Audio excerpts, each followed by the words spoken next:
여호와여, 주의 도를 내게 가르치소서. 내가 주의 진리에 행하오리니 일심으로 주의 이름을 경외하게 하소서. 아멘. 찬송가 18장 하나님께 찬양드립니다.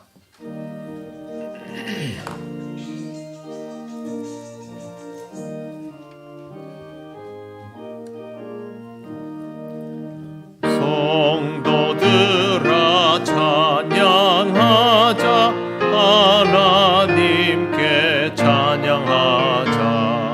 천지 만물 창조하신 그 놀라운 능력을 우리 함께 소리 높여 하나님께 찬양하자. 영원하신 창조주를 우리 모두 찬양하자. 성도들아 감사하자, 하나님께 감사하자. 모든 죄인 구원하신 그 놀라운 은혜를 우리 함께 기뻐하며 하나님께 감사하자. 자비하신 구세주께 우리 모두 감사하자. 성도들아 찬양하자, 하나님께 찬양하자. 하늘나라 영화로운 그 놀라운 영광을 우리 함께 큰 소리로 하나님께 찬양하자. 전국 영광 찬란함을 우리 모두 찬양하자. 아멘.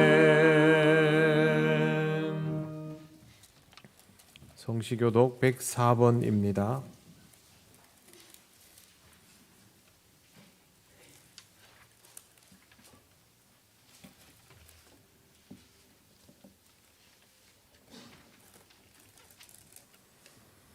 나의 힘이신 여호와여, 내가 주를 사랑하나이다.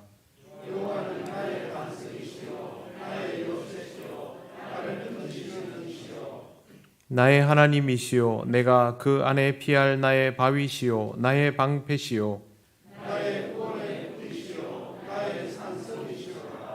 예수께서 이르시되 오히려 하나님의 말씀을 듣고 지키는 자가 복이 있느니라 하시니라. 이 복음은 모든 믿는 자에게 구원을 주시는 하나님의 능력이 됨이라. 복음에는 하나님의 의가 나타나서 믿음으로 믿음에 이르게 하나니,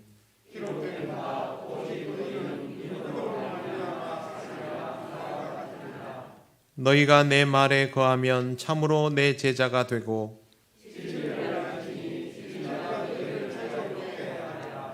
우리 주 예수 그리스도로 말미암아 우리에게 승리를 주시는 하나님께 감사하노니,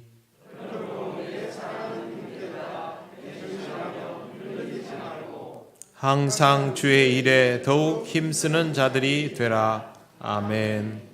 나는 전능하신 아버지 하나님 천지의 창조주를 믿습니다. 나는 그의 유일하신 아들 우리 주 예수 그리스도를 믿습니다. 그는 성령으로 잉태되어 동정녀 마리아에게서 나시고 본디오 빌라도에게 고난을 받아 십자가에 못 박혀 죽으시고 장사된 지 사흘 만에 죽은 자 가운데서 다시 살아나셨으며 하늘에 오르시어 전능하신 아버지 하나님 우편에 앉아 계시다가 거기로부터 살아있는 자와 죽은 자를 심판하러 오십니다. 나는 성령을 믿으며 거룩한 공교회와 성도의 교제와 죄를 용서받는 것과 몸의 부활과 영생을 믿습니다. 아멘. 찬송가 585장 하나님께 찬양드립니다.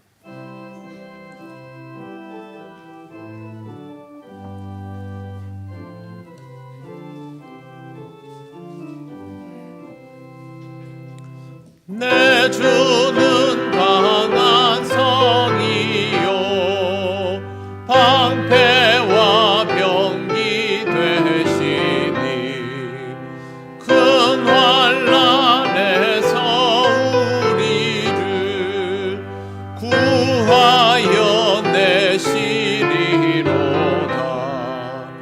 옛 원수 마귀는 이때도 힘을 써 모략과 권세로 무기를 삼으니 천하에 누가 당하랴.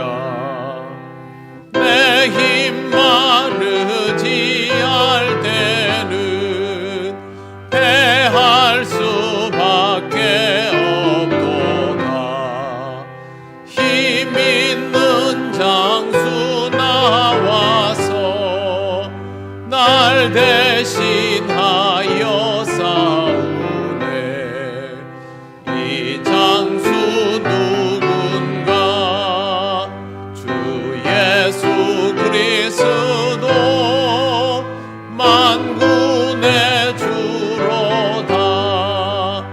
당할 자 누구랴? 반드시 이기리로다. 이 땅의 마귀들 끌어 우리를 삼키려 하나. 겁내지 말고 섰거라. 진리로 이기리로다. 친척과 재물과 명예와 생명은 다 빼앗긴데도 진리는 살아서 그 나라 영원하리라.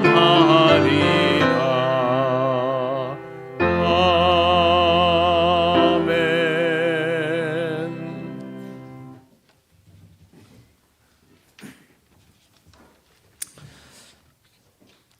영광과 존귀를 받으시기에 늘 합당하신 여호와 하나님 아버지, 오늘도 거룩한 주님의 날을 저희들에게 허락하여 주셔서 하나님을 사랑하는 주의 자녀들이 이 거룩한 주님의 전에 나와서 하나님 앞에 영광 올려드리기를 원하옵나이다. 들어지는 귀한 예배로 통하여 하나님 홀로 영광 받으시옵소서.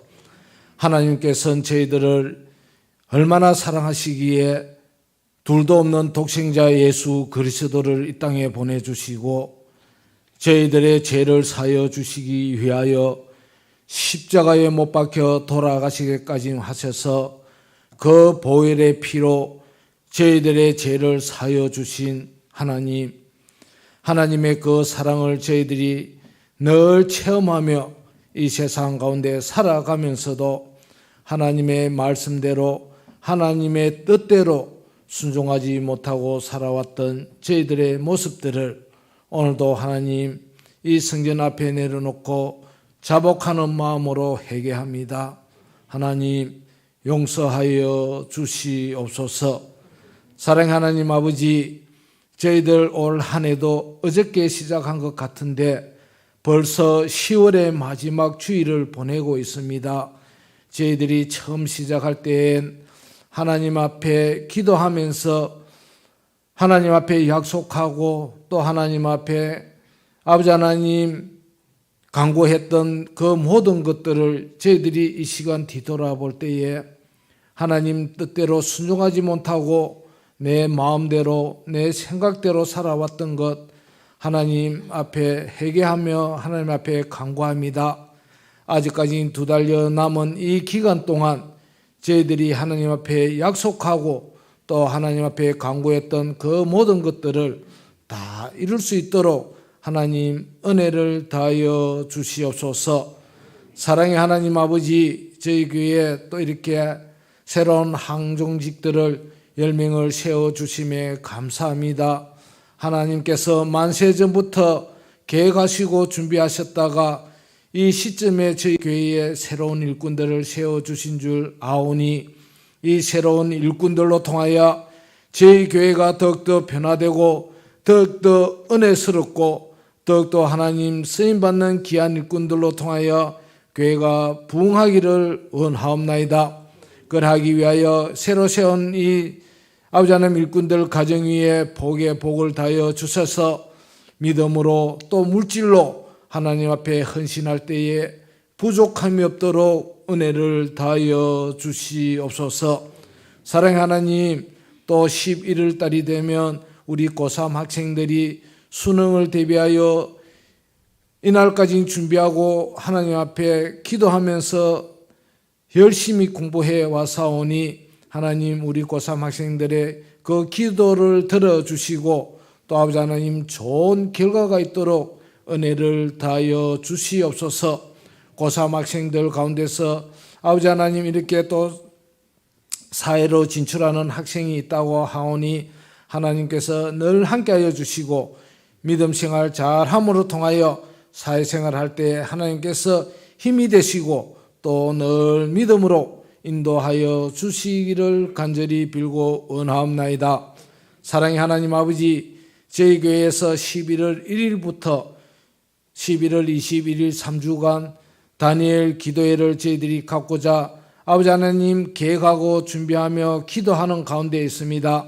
저희 교회에서는 처음 아버지 하나님이여 시작하는 다니엘 기도회를 기도해 오니 하나님께서 저희들에게 기도로 준비하게 하여 주시고 이 자리에 모인 모든 성도들이 다 동참해서 기도회로 다니엘 기도회를 통하여 은혜 받고 성령 충만 받아서 저희들이 변화되는 귀한 시간들이 되도록 은혜를 다하여 주옵소서. 아버지 하나님 저희 교회가 행복한 교회가 되게 하여 주시고 행복한 가정들이 되게 하여 주시며 또 행복한 우리 성도들이 다 되게 하여 주옵소서. 연로한 어르신들 아버지 하나님 많이 아픈 가운데 있습니다. 하나님 우리 교회 어르신들을 기억하여 주셔서 아버지 하나님 건강도 늘 챙겨주시고 또 이렇게 동절기에 올 때에 그 건강함으로 하나님 앞에 더욱더 섬길 수 있는 우리 어르신들 되게 하옵소서. 이 시간 말씀을 듣기를 원합니다. 말씀을 준비하여 다니엘 세워주신 우리 목사님 영육간의 강건함으로 붙들어 주셔서 하나님의 말씀을 대연하여 선포하실 때에 이 자리 모인 모든 성도들 큰 은혜 받는 귀한 시간이 되게 하옵소서. 예배의 시종을 주님께 맡아가며 우리를 구원하여 주신 우리 구주 예수님의 이름으로 기도드립니다. 아멘.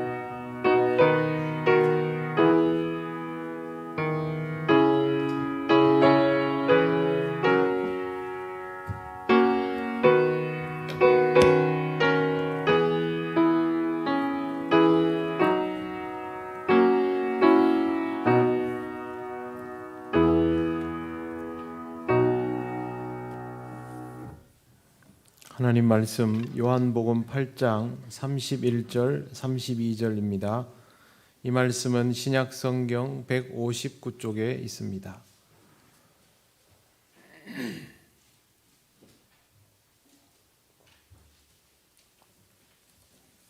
요한복음 8장 31절 32절 말씀을 봉독합니다. 그러므로 예수께서 자기를 믿은 유대인들에게 이르시되 너희가 내 말에 거하면 참으로 내 제자가 되고 진리를 알지니 진리가 너희를 자유롭게 하리라. 아멘. 기도드리겠습니다. 하나님 감사합니다. 종교개혁 주의를 통하여 우리에게 주시는 말씀이 우리의 삶의 뿌리가 되게 하시고 또 우리가 온전히 개혁 정신을 가진 성도로 살아가는 출발점이 되게 하옵소서. 전하고 듣는 우리 모두에게 성령께서 은혜를 더하여 주옵소서. 예수님 이름으로 기도드립니다. 아멘. 네, 먼저 말씀을 전하기에 앞서서 지난밤에 있었던 할로윈 축제로 인하여 많은 사람들이 죽고 사고가 난 것을 너무 마음 아프게 보면서 생각이 참 많았습니다. 할로윈 축제가 무슨 뜻인지도 모르고 이 빡빡한 세상에서 스트레스를 한번 풀어보기 위해서 모였던 많은 젊은이들이 그렇게 갑자기 세상을 떠난 것을 보면서 그동안 교회가 무엇을 했는가라는 고민을 하지 않을 수 없었습니다. 미국 교회가 이 할로윈 축제를 어린이들을 위한 놀이로 방조한 것이 출발점이 되었고, 유럽 구석에서 시작됐던 이 미신적인 행위가 끝내는 전 세계에 상업적으로 뒤덮는 이벤트가 되면서 이와 같은 참사가 일어났습니다. 교회가 세상에게 해 주어야 할 것들을 하지 못하면 이러한 일들은 앞으로도 더 생길 수 있습니다. 그래서 종교개혁주의를 맞이해서 여기에 우리의 책임이 없지 않다는 것을 의식하면서 함께 말씀을 나누면 좋겠습니다. 종교개혁의 원리가 도대체 무엇일까요? 이 원리를 모르면 종교개혁주의에 아무리 개혁을 이야기해도 소용이 없습니다. 실제로 많은 교회들이 종교개혁주의를 형식적으로 지킵니다. 이벤트를 하는 경우들도 많아졌습니다. 정말 종교개혁이 어떤 사건들로 구성되어 있는지, 그것이 우리 시대에는 어떻게 이해되어야 하는지, 그러려면 우리에게 무엇이 필요한지도 모른 채로 이 주의를 지나버리는 것입니다. 지금 한국 교회에 종교개혁 정신이 얼마나 남아 있을까요? 냉정하게 말하면 지금의 한국 교회는 종교개혁 시절의 것들을 지키는 것이 전부라고 봅니다. 그것도 성례전의 형식과 기본적인 조직과 교리 등 큰 골격들만 남아 있습니다.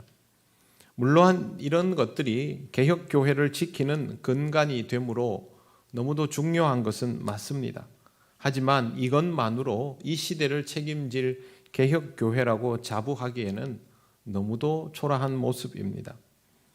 그래서 오늘은 종교개혁 기념주의를 맞이하여 성경 말씀을 통하여 종교개혁의 원리에 대한 묵상을 하려고 합니다. 오늘 함께 읽은 본문은 매우 유명한 구절이고 개인적으로는 제 신앙의 전환점이 된 말씀이기도 해서 저는 더 관심을 가지고 보는 내용입니다. 8장 전체가 다 의미가 있고 중요하지만 앞으로 순차적으로 보려 하고 오늘은 읽은 구절만을 중점적으로 보겠습니다. 예수께서 자기를 믿은 유대인들에게 이렇게 말씀하셨습니다. 너희가 내 말에 거하면 참으로 내 제자가 되고 진리를 알지니. 주님의 말씀 안에 거하면 이루어지는 일이 제자가 되고 진리를 알게 되는 것이라 하셨습니다. 먼저 궁금해지는 것이 내 말에 거하면이 무슨 뜻인가 하는 것입니다. 예수님이 말씀하신 내 말에 거하면은 실질적으로 제자가 가져야 할 기본적인 덕목인데요. 여기서부터 출발해야 하는데 거한다라는 표현은 그리스도의 말씀 안에 거주하며 살겠다라는 뜻이 됩니다. 그냥 건물 안에서 사는 것처럼 느껴지기도 하지만 법칙과 통치 안에서 살겠다는 의미로 해석되어야 합니다. 자본주의와 공산주의로 이념이 나뉘어지던 시절이 있었습니다. 그때 여러 나라에서 자본주의를 선택하고 공산주의를 선택하는 그런 국가 분리 현상이 있었고 우리도 그 중에 하나였습니다. 이러면 사람들이 체제를 따라서 이동하게 됩니다. 그 체제를 받아들이고 살겠다라는 뜻인데요. 모든 이 세상의 이념과 체제는 장점이 있고 단점이 있지 않습니까? 그 체제를 받아들이겠다라는 것은 거기에서 나오는 장점만 취하겠다라는 생각을 먼저 하겠지만 그 체제의 단점도 받아들이겠다라는 뜻으로 그렇게 될 수밖에 없습니다. 결국에는 자본주의나 공산주의를 선택하면 거기에서 일어나는 장점만 취할 수 있는 것이 아니라 그렇지 않은 부분들도 같이 경험할 수밖에 없는 것이죠. 주님의 말에 거하는 것도 마찬가지 법칙이 존재합니다. 주님의 통치 체제를 모두 받아들이겠다라는 뜻인데 당연히 은혜와 사랑을 주님으로부터 충만히 경험하게 됩니다.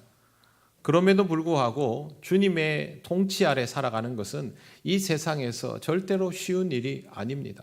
그렇기 때문에 거기에서 일어나는 어려움들도 나오게 되는데 주님의 통치를 따르겠다는 말은 그것까지도 다 감수하겠다라는 것이 됩니다. 제자가 되는 방법은 바로 이것입니다. 주님으로부터 받는 은혜뿐만 아니라 주님의 제자로 살아가기 때문에 입게 되는 여러 가지 어려움들도 전부 감내하겠다라는 뜻입니다. 주님의 통치 아래에서 긍정과 부정의 시간을 모두 보내는 과정 속에 있다 보면 어느덧 제자의 면모를 갖추게 되는 것입니다.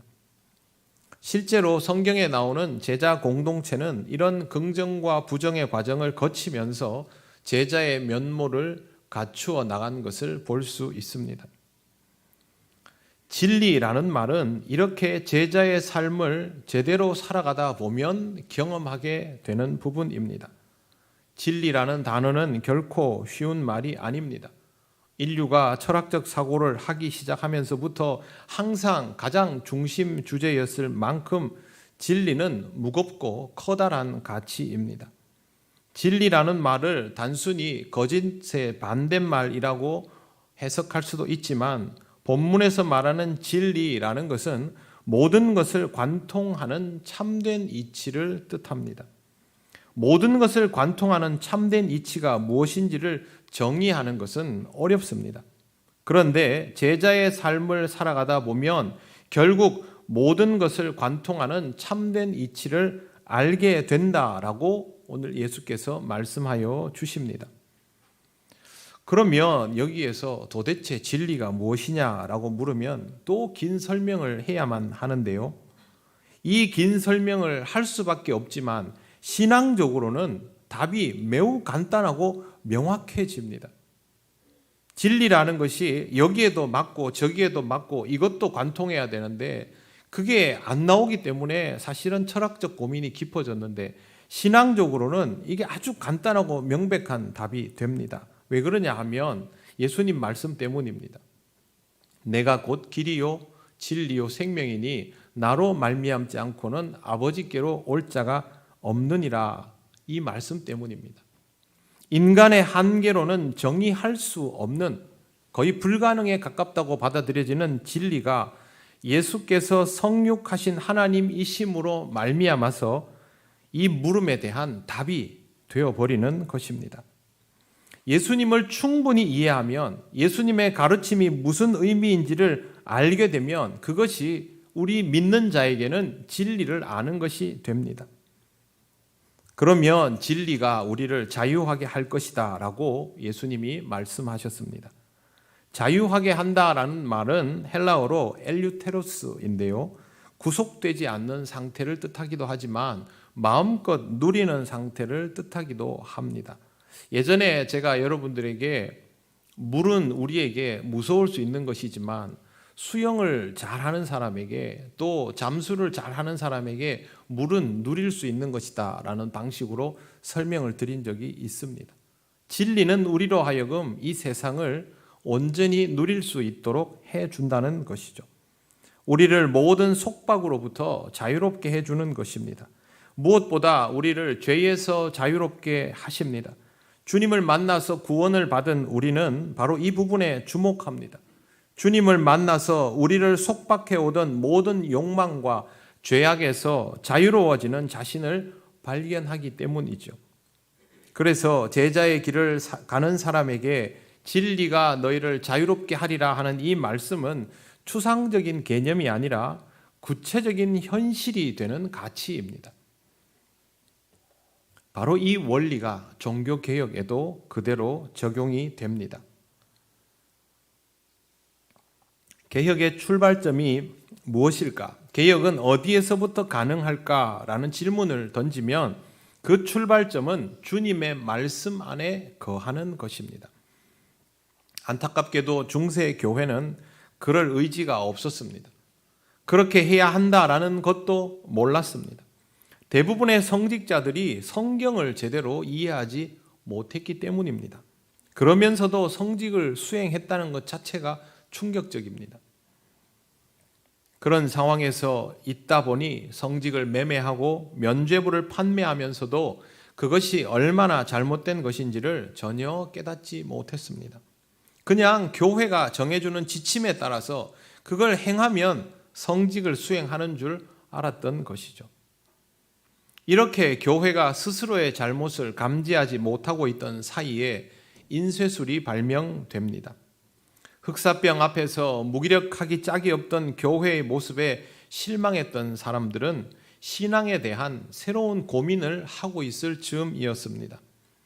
인쇄술이 그때 발명이 되니 그동안 베껴 써야만 책을 만들 수 있었던 독서의 기회가 지극히 제한적이던 시대를 살던 이 사람들이 독서 자체가 쉬워지는 출판물의 시대를 살게 되면서 책을 읽고 생각이 늘어나고 바뀌기 시작했습니다. 당연히 성경도 각국의 언어로 번역되고 인쇄되었습니다.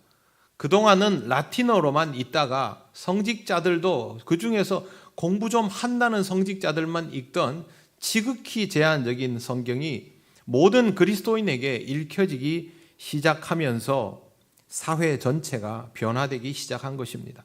시민들이 스스로 성경을 읽기 시작하면서 교회와 신앙에 대한 고민을 하기 시작했고 여기에서부터 개혁적인 사고를 가진 사람들이 하나 둘 나오기 시작했습니다.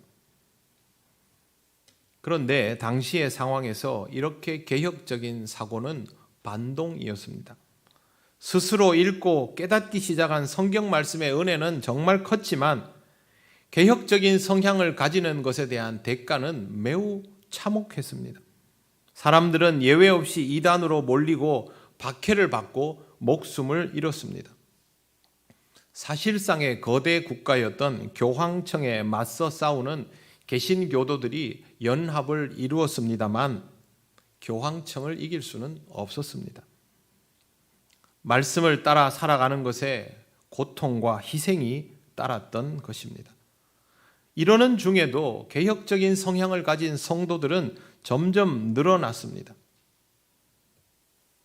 성경을 읽고 따르기 시작하면서 신앙이 이렇게 자리 잡아지니까 로마 카톨릭의 그 압박에 힘겨워하면서도 이러한 성향의 숫자들은 줄어들지 않았습니다.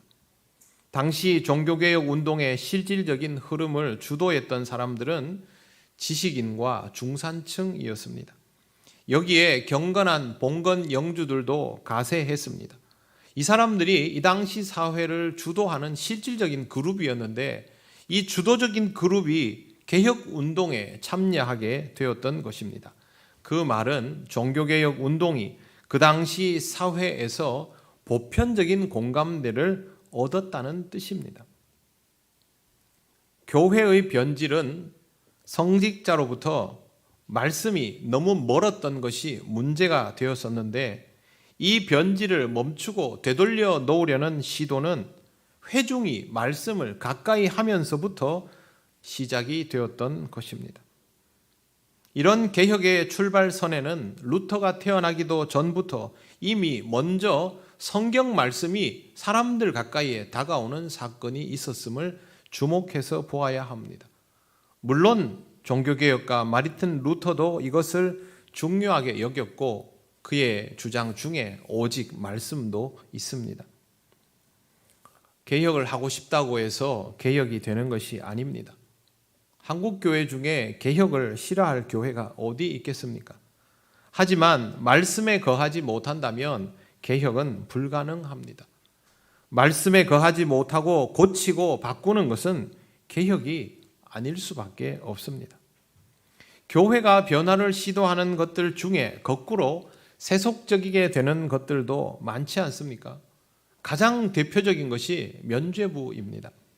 사람들이 원하는 쪽으로 구원의 가치를, 개념을 바꾸어 놓는 것이죠. 로마 가톨릭 안에서 면죄부는 당시 교회 재정을 확보하기 위한 혁신적인 방법이었습니다. 그들의 입장에서 보면 이건 개혁인 것이죠. 하지만 전혀 성경적이지 않았습니다. 당연히 신앙에도 도움이 안 됩니다. 중요한 것은 이러한 것들이 지금도 마치 개선과 개혁인 것처럼 사용될 수도 있고 이미 사용되고 있다는 것입니다. 무엇이 이런 것들인지를 우리는 잘 생각해 보아야 합니다. 그런데 성경을 읽고 개념을 잡아야 이런 것들이 구별되지요. 성경을 읽지 않고 고민도 없으면, 여기에 대한 기도도 없다면 이런 문제점들은 보이지를 않습니다. 이런 것과 싸우는 것은 힘든 일입니다. 그러나 이 힘든 과정이 바로 제자가 되어가는 과정입니다. 위클리프나 후스, 루터나 쯔빙글리, 멜랑이톤, 장깔뱅, 마르틴 부처 등등 이 사람들이 겪었던 고난과 두려움은 말할 수 없이 힘든 것이었습니다. 이 사람들의 기록물들을 보면 한 사람도 능히 내가 이것을 담당할 수 있다고 말하는 사람 없습니다. 다 두려워하고 힘들어하고 괴로워했습니다. 그러나 멈출 수 없었던 것이죠. 말씀을 읽고 나니 그 말씀이 자신을 이끌어가며 따를 수밖에 없었던 것입니다.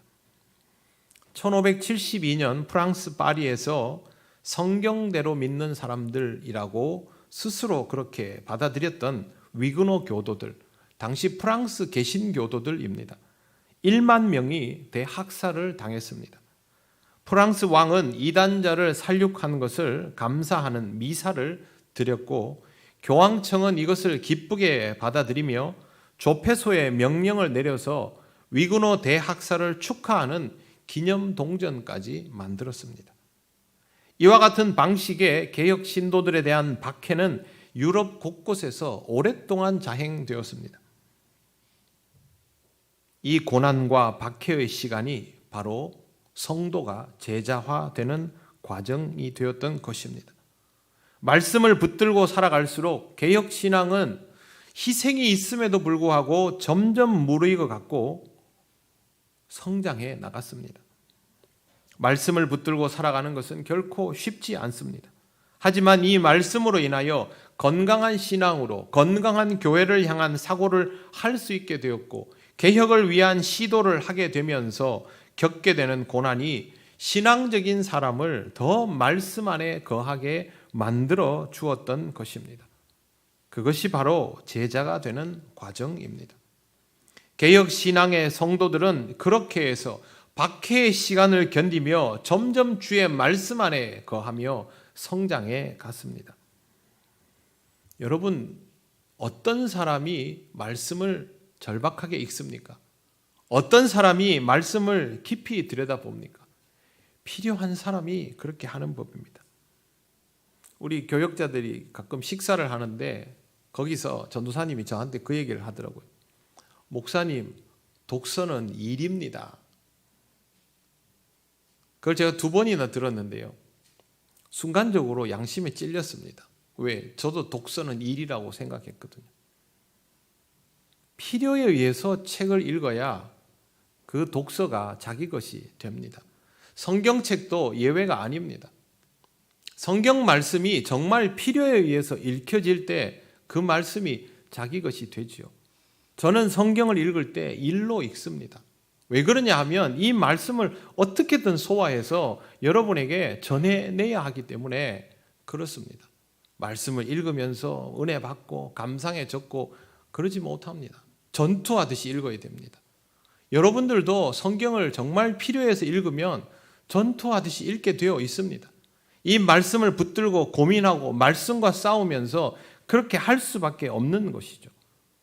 주의 말씀을 읽는 일은 생존을 위한 일, 신앙적인 성공을 위한 일, 개혁을 위한 일인 것입니다.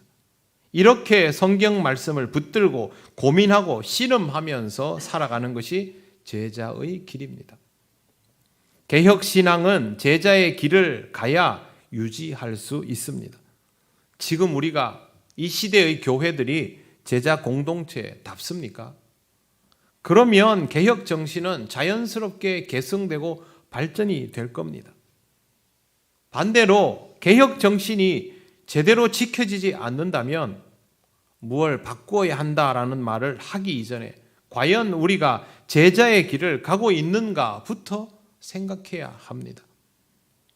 말씀에서 멀어지는 순간 너희가 내 말에 거하고 라는 상황은 깨어지면서 제자도도 함께 깨어지게 됩니다. 제자도가 우리에게 정말로 중요한 이유는 진리 때문입니다. 진리가 되시는 주님을 온전히 소화시키려면 제자의 상태여야 합니다. 주님이 우리 안에 소화가 되어야 주께서 말씀하시는 진리를 알지니라는 단계에 이르게 됩니다. 진리를 알지니 진리가 너희를 자유롭게 하리라. 진리를 알면 자유와 해방을 누리게 됩니다. 당시 성도들은 중세 교회가 내놓은 잘못된 교리들을 벗어나지 못했습니다. 성경도 몰랐고 제자도 아니었기 때문이죠. 그러나 성경을 알아가면서 제자가 되어가면서 점점 그들을 가두는 잘못된 교리로부터 자유로워지기 시작했습니다. 그게 종교개혁입니다. 매서운 추위가 밀어 닥치는 딱 지금 이맘때 1517년 10월 마지막 날 비텐베르그 대학에서 성서학을 가르치던 34살의 학자 마르틴 루터 교수가 아주 긴 글을 학교 정문에 붙여 놓았습니다. 라틴어로 정성스럽게 기록된 글의 시작은 이러합니다. 비텐베르그 대학의 교수인 마르틴 루터 신부는 진리를 사랑하고 진리를 밝히려는 소망으로 아래와 같이 성명서를 발표합니다. 그리고 이 성명서에 관해서 대학 안에서 토론하고자 합니다. 토론 장소에 참석할 수 없는 분은 문서로 의견을 보내주시기 바랍니다. 우리 주님 예수 그리스도의 이름으로 아멘. 루터는 분명히 진리를 사랑하고 진리를 밝히려는 소망으로 라는 표현을 사용하고 있습니다. 이것은 진리를 사랑하고 진리를 소유하는 사람이 할 수 있는 말입니다. 말씀을 통하여 제자의 길을 가던 루터는 진리를 통하여 자유함을 경험하기 시작했던 것이고 그 당시에 거대한 교회는 그렇지 못했기 때문에 이와 같은 글을 쓰게 된 것입니다. 그가 보낸 반박문에는 당시 교회가 그토록 밀어붙였던 면죄부에 관한 내용도 포함되어 있었습니다. 그 중에 일부를 읽어드립니다. 21조 교황의 이름으로 된 면죄부를 사면 죄의 형벌을 면제받게 되고 구원에 이를 수 있다고 가르치는 것은 잘못된 것이다. 27조 면죄부를 산 돈이 돈괴짝에 찰랑 소리 내며 떨어질 때에 연옥에 있던 영혼이 연옥 밖으로 뛰어나온다고 설교하는 것은 허황된 거짓말이다. 28조 면죄부를 산 돈이 돈괴짝 찰랑 소리 내며 떨어질 때 교회의 돈에 대한 탐욕만 늘어난다. 45조 면죄부를 사는 사람은 교황의 면죄권에 참여하는 것이 아니라 오히려 하나님의 진노에 참여하는 것이다. 86조 엄청난 부를 소유한 교황은 가난한 크리스천의 돈으로 성 베드로 대성당을 건축할 것이 아니라 자신의 돈으로 해야 할 것이 아닌가. 당시 사람들은 면죄부에 꼼짝도 못했지만 루터는 전혀 그렇지 않았습니다. 자신도 특권층 사제 중에 하나였지만 그렇게 받아들이지 않았습니다. 모든 믿는 자가 사제성을 가지고 있다라고 생각했습니다.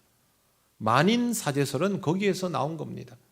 직제가 중요한 것이 아니라 믿음이 기준이고 거기에서부터 신앙이 시작되어야 한다라고 루터는 생각한 것입니다. 그는 직제 중심의 교회로부터 자유로워졌기에 이런 생각을 할 수 있었던 것이죠.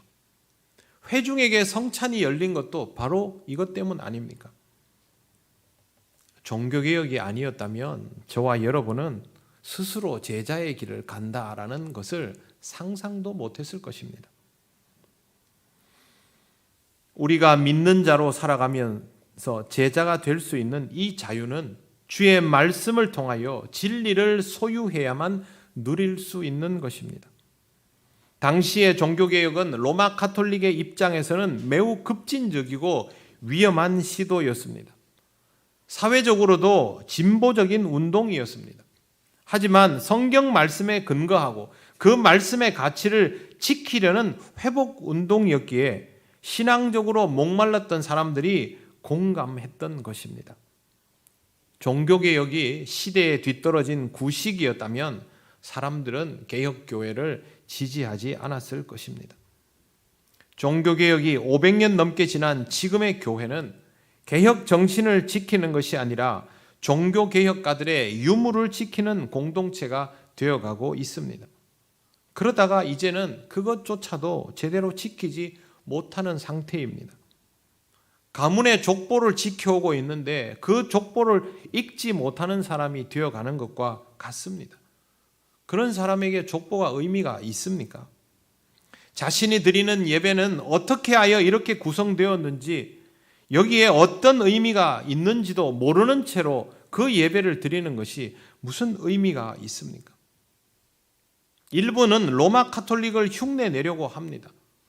개신교 목사가 가톨릭 사제처럼 스스로 평신도와는 다른 신분인 것처럼 행세하기도 하고, 반대로 교회의 직제를 세속화된 권력처럼 이해하는 그런 직분자들도 배출되고 있습니다.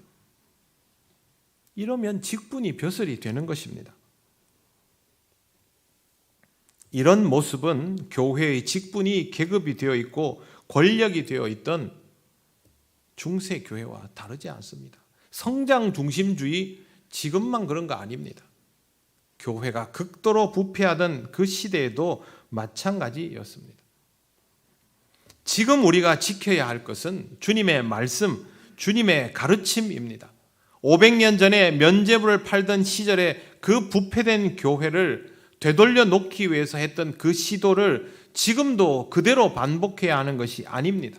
이 시대의 교회는 이 시대를 주도하는 사람들에게 선한 영향력을 미치고 공감하게 할 수 있는 무언가를 먼저 가지고 있어야 합니다.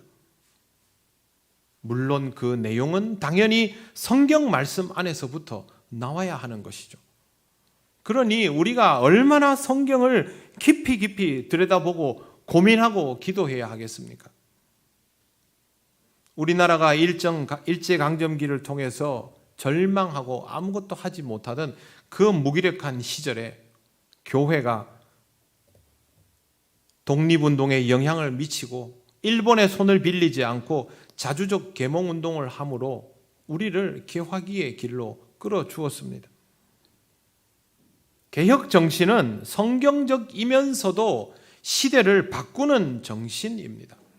그러니까 시대가 바뀌어도 남아있는 것이죠. 지금의 한국교회가 시대를 바꾸는 정신으로 공감대를 얻지 못하는 것은 단순히 시대가 악하기 때문이 아닙니다. 자꾸 시대가 악하다 하는데요, 시대는 언제나 악합니다. 단 한 번도 그렇지 않은 적이 없습니다. 다만 필요한 것은 이 시대에 대한 더 깊은 고민과 말씀 안에서 기필코 답을 찾겠다는 간절함과 이 말씀 속에 답이 있다는 믿음과 그것을 구체적으로 끌어내겠다는 노력과 숙성을 위한 제자의 과정이 필요한데 이게 우리에게 부족한 것입니다. 개혁은 그냥 하는 것이 아닙니다. 하고 싶다고 되는 것도 아니고 뭐든 바꾼다고 그것을 개혁이라고 부르지도 않습니다. 예수님께서 말씀하신 것처럼 우리가 주님의 말씀 안에 거하고 주님의 제자가 되어서 버티어 나가는 인고의 과정이 있어야 합니다. 교회가 제대로 말씀으로 훈련받는 제자 공동체가 되어서 이 시대의 고민을 성경적으로 풀어가는 고통을 감내해야 됩니다. 그러면 주님은 우리로 하여금 진리를 알게 하시고 그 진리가 먼저 우리를 교회를 지켜오던 구습으로부터 자유롭게 하셔서 교회를 주님이 원하시던 본래의 모습으로 회복되게 하실 것입니다. 여기서부터 개혁이 시작이 되는 것입니다. 종교개혁 시대에 아주 두드러진 특징이 있습니다. 교육 과정을 신설하고 학교를 많이 세운 겁니다. 가톨릭과 싸워야 되는 상황에서 한푼이 무서운데 교육이라는 것은요, 단기가 아니지 않습니까? 그런데 왜 이걸 했겠습니까? 종교개혁이 하루아침에 되는 것이 아니고 지속적인 성장이 필요한 것이고, 그럼에도 불구하고 교육이 반드시 있어야 하기 때문에 이 어려운 시대에 교육을 중요하게 여겼던 것입니다. 여러분, 이것이 시대를 지키는 힘입니다. 사랑하는 성도 여러분, 이 시대의 교회가 바뀌어야 될 것들이 많다고 생각하십니까? 그러면 성경을 더 깊이 보시고 더 기도하시고 더 고민하고 더 훈련받으며 주님으로부터 진리를 알게 되는 은혜를 경험하시기를 바랍니다. 그러면 먼저 우리 자신이 개혁되는 것을 깨닫게 됩니다. 내가 개혁되지 않는데 내가 누구를 바꿀 수 있습니까? 내가 변하지 않는데 다른 사람에게 변화를 말할 수 있습니까? 불가능합니다. 먼저 우리 자신의 내면에서부터 개혁을 경험하게 될 때 우리 교회의 개혁의 역사가 일어나는 것이고, 이 시대의 교회들이 이렇게 개혁을 경험하게 될 때 우리가 선조들로부터 보았던 종교개혁 운동이 매우 자연스럽게 그러나 강력하게 변화가 아닌 본질로서의 회복으로 일어나게 되는 것입니다. 이러한 일들을 하나님께서 이루신다는 믿음을 가지고 여러분의 자리에서부터 개혁을 시작하시기를 바랍니다. 기도드리겠습니다. 하나님, 은혜를 감사합니다. 우리에게 주시는 이 귀한 말씀을 잘 기억하며 우리 자신에게서부터 변화가 필요함을 잊지 않게 하시고 말씀을 따라 우리 안에서의 개혁을 이루어가게 하옵소서. 어렵고 힘든 길이고 깊은 고민과 기도가 필요한 일이지만 주님이 우리를 통하여 이 시대를 변화시킴을 믿고 먼저 교회를 변화시킴을 믿기에 이 길을 가려 합니다. 성령께서 함께하여 주셔서 우리를 통하여 개혁의 역사가 회복되게 하옵소서. 예수님 이름으로 기도드립니다. 아멘. 찬송가 586장 찬양하시며 봉헌하시겠습니다.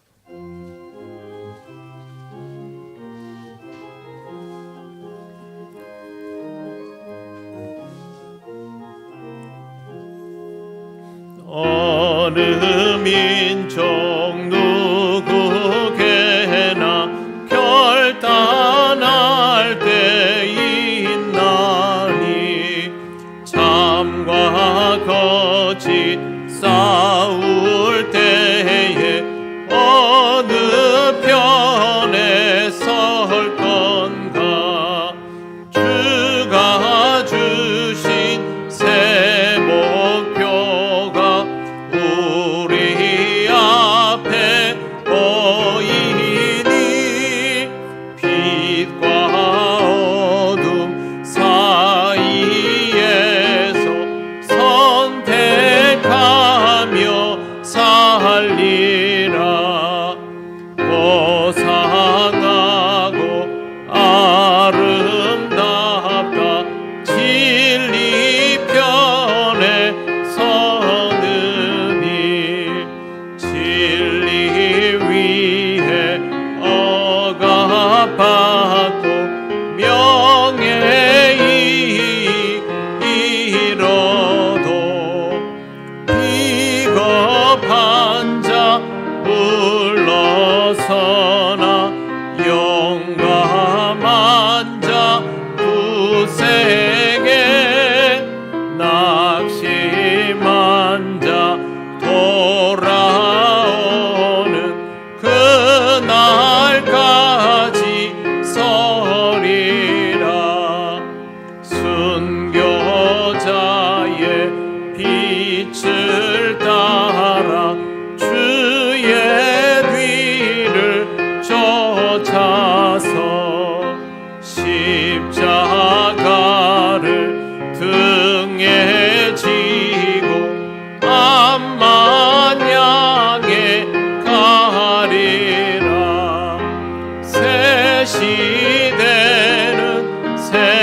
사명을 우리에게 주나니 진리 따라 사는 자는 전진하리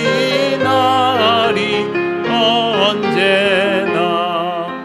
악이 비록 성하여도 진리 더욱 강하다.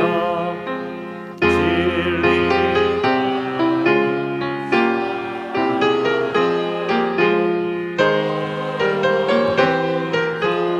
강하리. 우리 가는 그 앞길에 어두운 장막 덮쳐도 하나님이 함께 계셔 항상 지켜주시리. 아멘.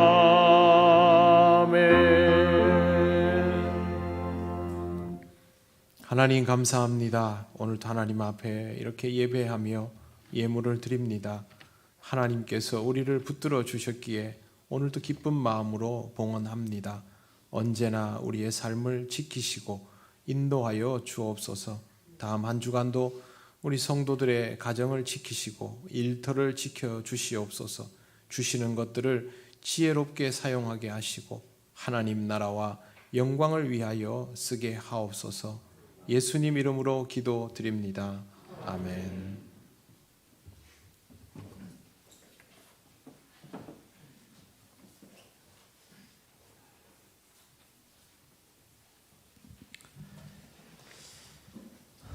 교회 소식 알려드리겠습니다.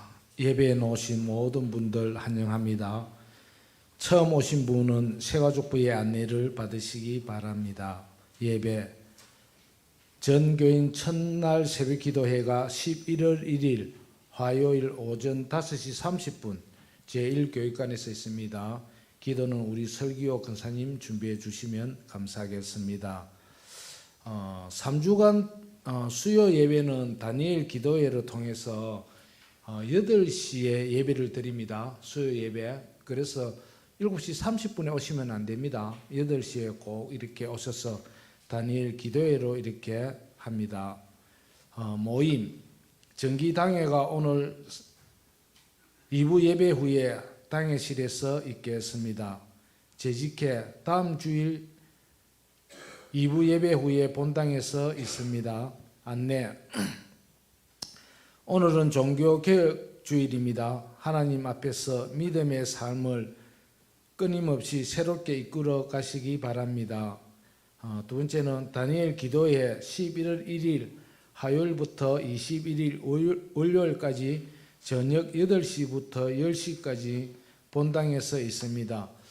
다니엘 기도회는 저희들이 처음 하는데요.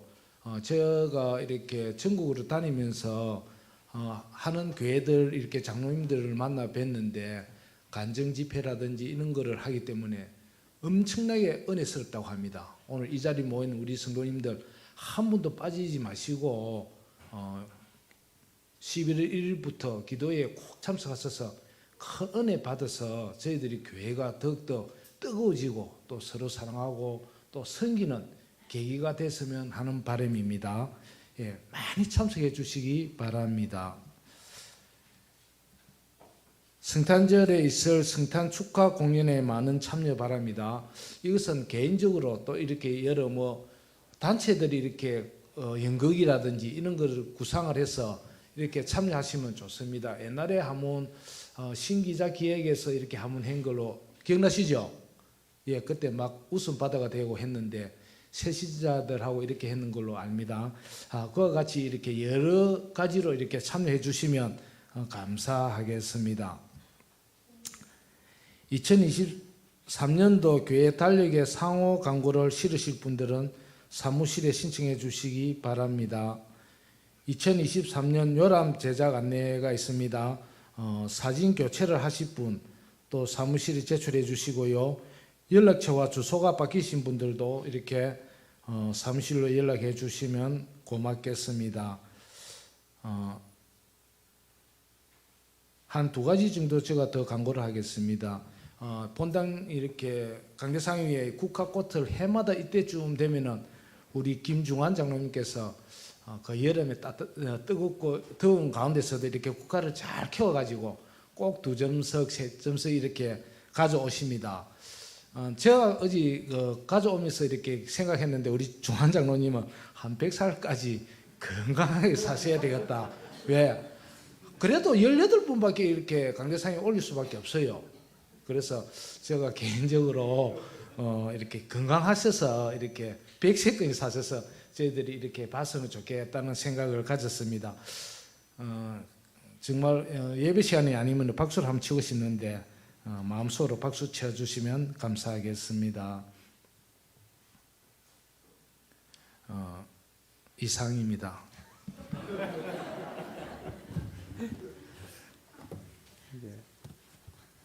이미 장로님이 그동안 이렇게 해오셨으니까 이것에 대한 장로님의 책임감도 장로님 건강에 도움이 되실 거라고 생각합니다. 앞으로도 강건하게 아름다운 꽃으로 또 그렇게 봉헌해 주시기 바랍니다. 제가 여러분에게는 항상 신앙의 일상성에 대한 말씀을 전하고 일상성에 대한 신앙 교육을 합니다. 다니엘 기도회는 그것과는 좀 다른 의미입니다.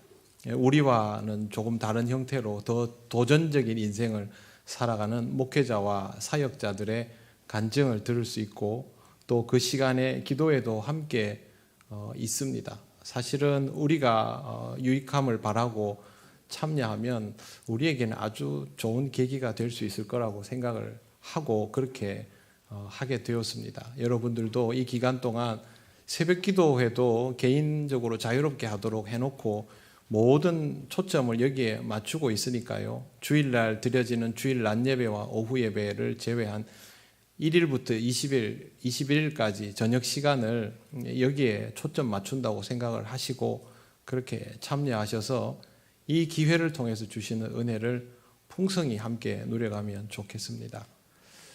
이제 자리에서 일어나셔서 예배드린 교우들과 인사 나누시겠습니다.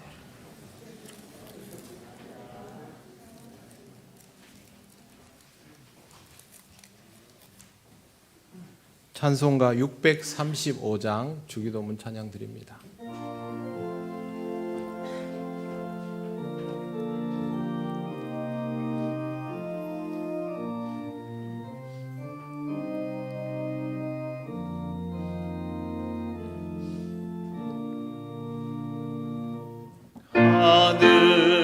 하늘에 계신 아버지 이름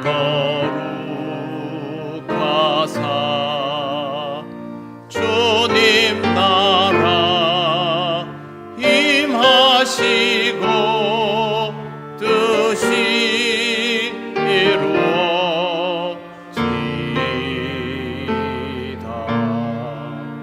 일용할 양식 주시고 우리들의 큰 죄 다 용서하옵시고 또 시험에 들게 마시고 악에서 구원하소서.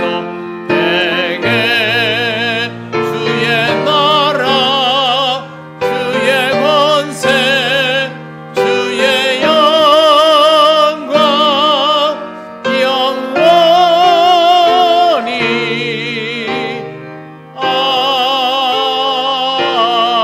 아멘.